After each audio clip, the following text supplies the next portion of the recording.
बिना उसे प्रसन्न करना क्या है? अनहोना। तो क्या ये विश्वास है आप प्रार्थना करें उत्तर आ जाए? ये विश्वास नहीं। विश्वास ये है कि प्रार्थना करने पर उत्तर ना आए तो भी आप उस विश्वास में खड़े रहें। ये विश्वास है। अनदेखी वस्तुओं को देखना, यह विश्वास है। स्वर्ग किसी ने देखा नहीं, पर उसकी बाट जोहते रहना और अपने आप को पाप से अलग रखना, यह विश्वास है। इसमें लिखा कि अगर तुम यीशु मसीह की पहचान के दौरान नाना प्रकार की अशुद्धता से बच निकले, कि तुम मसीह में आए, तुम पाप से बचे, तुम्हें मालूम हुआ व्यभिचार पाप है, तुमने छोड़ दिया, तुम्हें मालूम हुआ दारू पीना पाप है, तुमने छोड़ दिया, चोरी करना पाप है, तुमने छोड़ दिया, कत्ल करना पाप है, तुमने छोड़ दिया, गलत संगति तुमने छोड़ दी। कहता अगर सब कुछ तुमने छोड़ दिया और कहता फिर दोबारा उसमें फंस गए और हार गए, कहता फिर तुम्हारी दशा, तुम्हारी हालत जो है वो पहले से भी बदतर होगी। कहता जैसे कुत्ता अपनी छांट की ओर और नहलाई हुई सूअरनी अपने फिर से कीचड़ की ओर लौटने को चली जाती है। आपको समझना है, एक प्लान है जो खुदा ने हर एक उस विश्वासी के लिए रखा हुआ है जो उसके नाम की बाट जोहता है, जो उस पर विश्वास करता है। वो प्लान हर बंदे के लिए, एक भी ऐसा नहीं जिसके लिए परमेश्वर की योजना नहीं। परमेश्वर ने कहा जब तुम उस योजना के अंदर एंटर करोगे तो तुम अशुद्धता से जब बच निकले, जब परमेश्वर ने तुम्हें साफ कर दिया, पाक कर दिया, तुम्हें क्लीन कर दिया, उसका एक रीजन है, उसका एक कारण है तुम्हें साफ करने का, क्योंकि परमेश्वर अब तुम्हें कुछ देना चाहता है, तुम्हें लॉन्च करना चाहता है, वो कुछ तुम्हारी लाइफ में बड़ा करना चाहता है।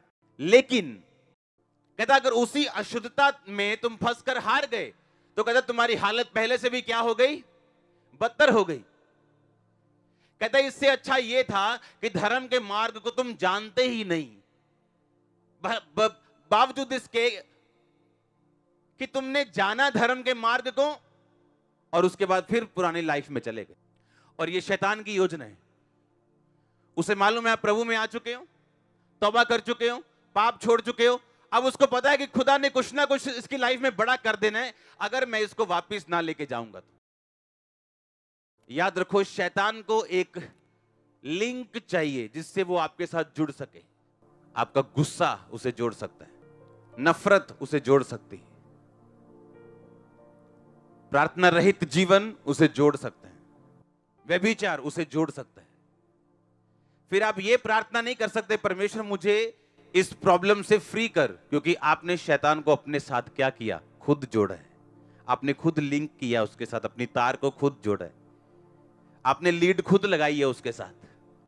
अब आप ये नहीं कह सकते कि पिक्चर ना आए, आपने लीड लगा दी, पिक्चर आएगी। अब या तो खुदा के साथ लीड लगाओगे तो खुदा वाली पिक्चर आएगी, शैतान के साथ लगाओगे तो शैतान आपको अपनी पिक्चर देगा, और उसकी पिक्चर बीमारी है, डिस्ट्रक्शन है, नाश है, गड़बड़ी है परिवारों में, ये उसकी पिक्चर है। और क्या कहा परमेश्वर ने?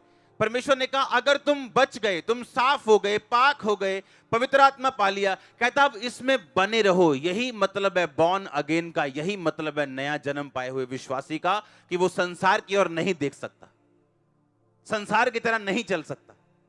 उसे अपने शरीर पर कंट्रोल करना है, अपने इमोशंस पर कंट्रोल करना है, अपने हाथों पर कंट्रोल करना है, अपनी आंखों के ऊपर कंट्रोल करना है, ताकि जो प्लान परमेश्वर का मेरी लाइफ में है वो पूरा हो सके। क्योंकि शैतान को मालूम है मैं कुछ नहीं कर सकता जब तक ये बंदा खुद अपनी तार मेरे साथ नहीं जोड़ेगा। इसीलिए वो कोशिश करता है जहां से आप निकले हो आपको वहीं वापस लेके जाने की, जिस शराब से आप निकले हो वहीं वापस लेके जाने की, जिस जगह से आप निकले हो वहीं वापस लेके जाने की। क्योंकि उसको मालूम है उसी जगह पर मैं इसका नाश कर सकता हूं, इस जगह पे नहीं कर सकता हूं।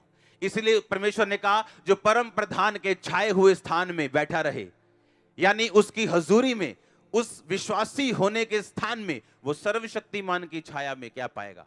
ठिकाना, यानी डिफेंस, यानी सुरक्षा पाएगा। हालेलुया। और ये चेन है शैतान की, जो जिसके साथ वो आपको अपने साथ जोड़ता है वो।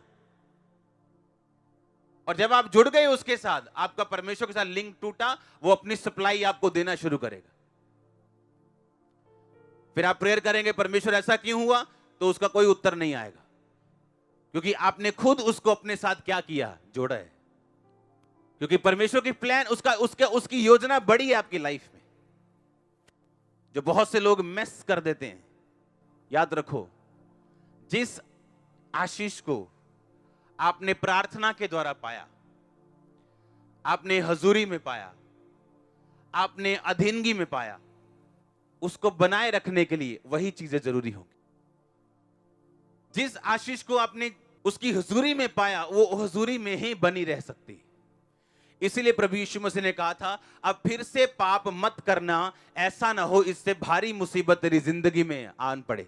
अब 38 साल का रोगी जो 38 साल से एक ही पोजीशन में पड़ा है, परिवार टूट चुका है, रिश्ते नाते टूट चुके, दोस्त छोड़ चुके, इससे भारी मुसीबत और क्या हो सकती है? मौत ही हो सकती इससे भारी तो। लेकिन परमेश्वर ने कहा नहीं, इससे भी भारी मुसीबत है जो तुझ पे पड़ सकती है अगर तू अपनी पुरानी जिंदगी में वापस गया तो। परमेश्वर ने कहा जब दुष्ट आत्मा चली जाती और वो वापस चक्कर लगाने आती, क्योंकि वो ढीठ है, उसे लगता है नहीं ये मेरा घर है, मुझे यहां से निकाल दिया, और कहता है अगर तुम्हें वहीं सूना पाती है, झाड़ा बुहारा पाती, तुम्हारे अंदर परमेश्वर की हुजूरी को नहीं पाती, तो लिखा 7 बुरी आत्मा को साथ लेके आती। हमें यह समझना है, हम एक ऐसे पॉइंट के ऊपर हैं जहां से हम पीछे नहीं जा सकते, जहां से सिर्फ हम आगे बढ़ सकते हैं, क्योंकि आगे परमेश्वर की हुजूरी है, आगे परमेश्वर की ब्लेसिंग है, आगे अनॉइंटिंग है, आगे टेस्टिमनी है, और आपको आगे बढ़ना है यीशु मसीह के नाम में। लाख तकलीफ आए, आपको प्रोसिक्यूशंस आए, जीत आपकी होगी 101%।